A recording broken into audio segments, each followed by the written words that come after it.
Hey, thank you for coming back and I guess tuning into another story. Now, I do have to apologize actually twice going into this one because I was going to tell a story about the curtain between life and death, but then I picked another story out, and the second apology is aligned with, I think I'm going to butcher it, but I will do my hardest to work out how to put this audio file on the back of this video. So if you do stick around for that long and you do want to hear it, I mean, you can skip to it if you need to.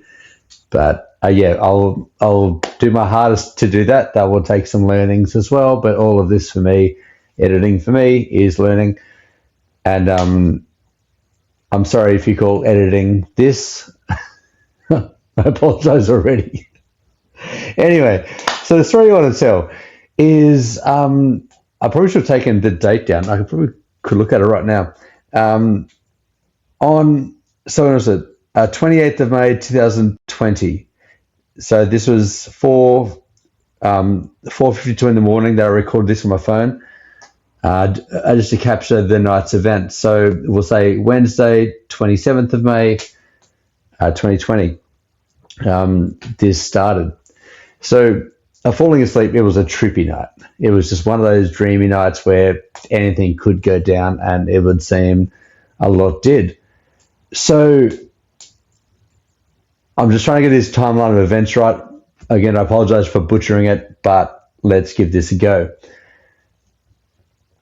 So falling asleep, I heard this, like, not growl, but series of frequency similar, but like either tone or frequency different, but going up in notion, like grr, grr, but separate. And so as I kind of thought about that, I was over in towards my the left of my room, where the cupboard is, and I saw in the shadows this massive beastly being. I didn't see details, I just saw shape, and I saw that it wasn't the normal image. So I kind of went, all right, it didn't really seem threatening or anything, so I was like, all right, cool. So I kind of shook it off, and I rolled over, and falling asleep, there was a sense of, there was a word play in my head. There was pear and two others. I knew this one 10 minutes ago, but I know it's gone. And in the recording, I couldn't record the third one. So, yeah, and I started kind of word playing those in my head. And as I did, things just got lighter and lighter. And as I did, things just become swaying. And as things become swaying, I'm just going, okay, let's see where this goes. So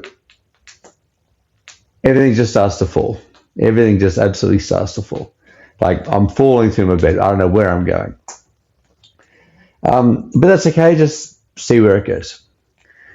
So as I'm seeing where this goes, I'm thinking about the frequency or the tonage of the noise that was over here before that I just kind of turned away from. I'm sure there's a missing part of that story there. But I think I went to the bathroom at some point. Anyway, so as I'm kind of leaning into this, I would say tonage, but frequency related. It's really hard to explain.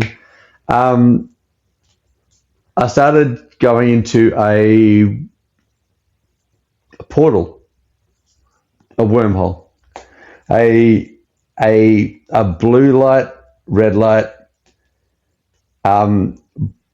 blackened tunnel, and I was just going through the motions.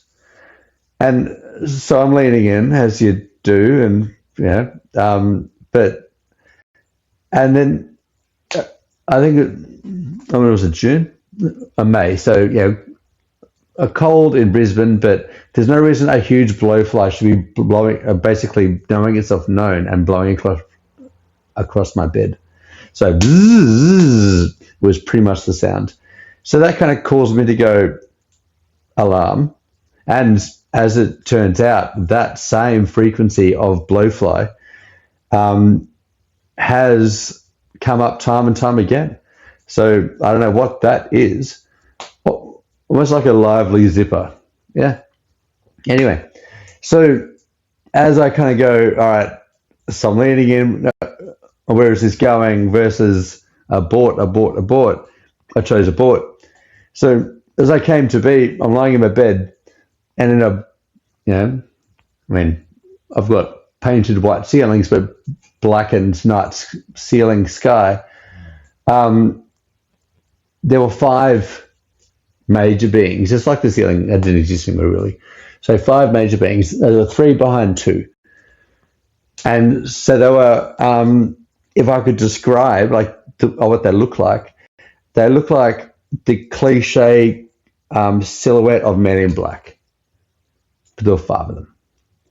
And so it was a case of three and then two.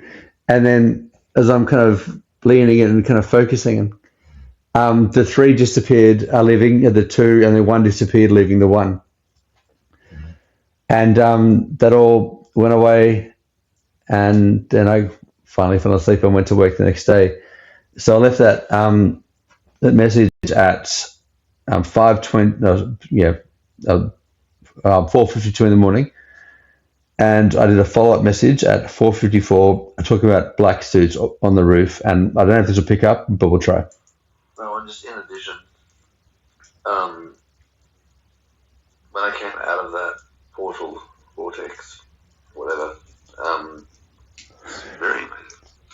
So I was going to pause it there because I don't know if it came through, and if it didn't, from your meetings? I bought. That's right. Anyway, this I'm going to share tonight. Thank you so much for listening. I know it's a trippy story, but I guess all of these are, and that's why I'm sharing them. So I hope you're amazing. Look, I love and light to you and yours. And give you, I want to know where I am. I'm in the library. There's I got a bookshelf behind the camera, an entire shaman altar over here, which is what I'm leaning into because it's the closest thing that I can even think that this is what it's all about. So I'm just leaning into this energy side of what could be shamanism. I'm not going to label myself that, but it's a flippant term at this point. And so, I love you. I thank you so much for even paying close to this much attention. And a peace be with you.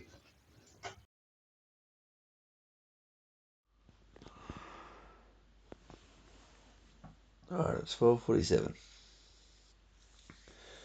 Had a bit of an interesting night.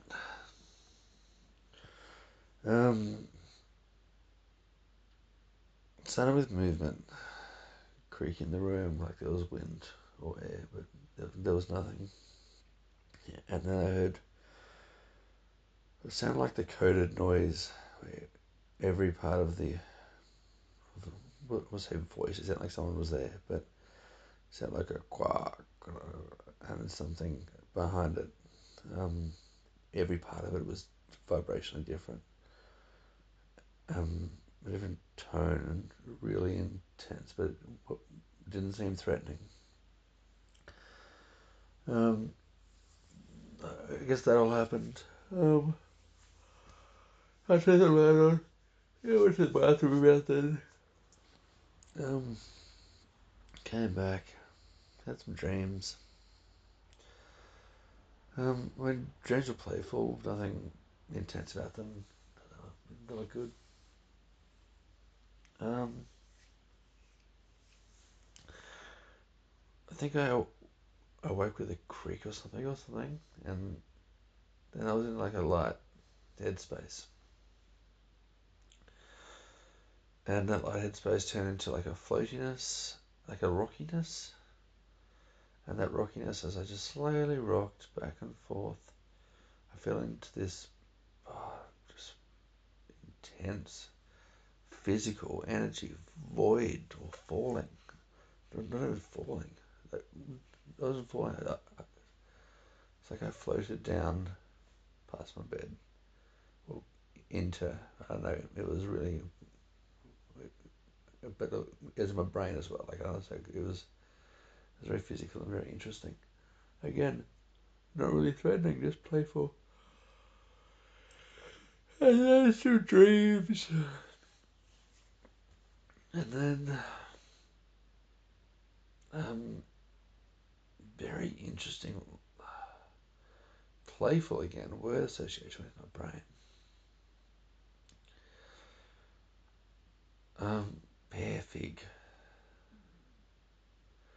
I think that was the third as well. But after the third, so every time I say it, my brain would go into intense release. Then after the third one, don't release. I guess I followed it, and it just channeled in, and I was in a very intense, what seemed to be portal. Yeah, going between somewhere. It was very detailed. I was there. And then I guess what stopped me was the sound of a very large, random winter, autumn, blowfly. One side of the room to the other side of the room. Like, very random. I mean, I don't hear it fly now. But it was, and so that's what kind of made a doubt. And I pulled back by saying, no fig, no fig. That's all I could fathom. Um, what else? Yeah, in the midst of all of this,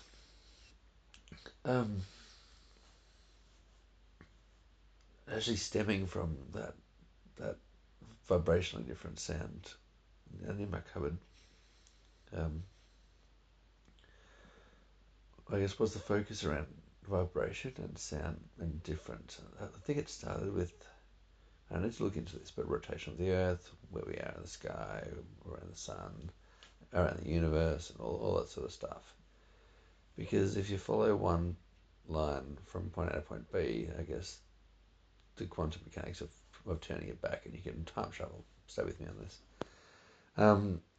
But if you've got multiple points, if you've got multiple rings, and you've got a sound or a vibration in different aspects of those rings, can you travel through that vibration?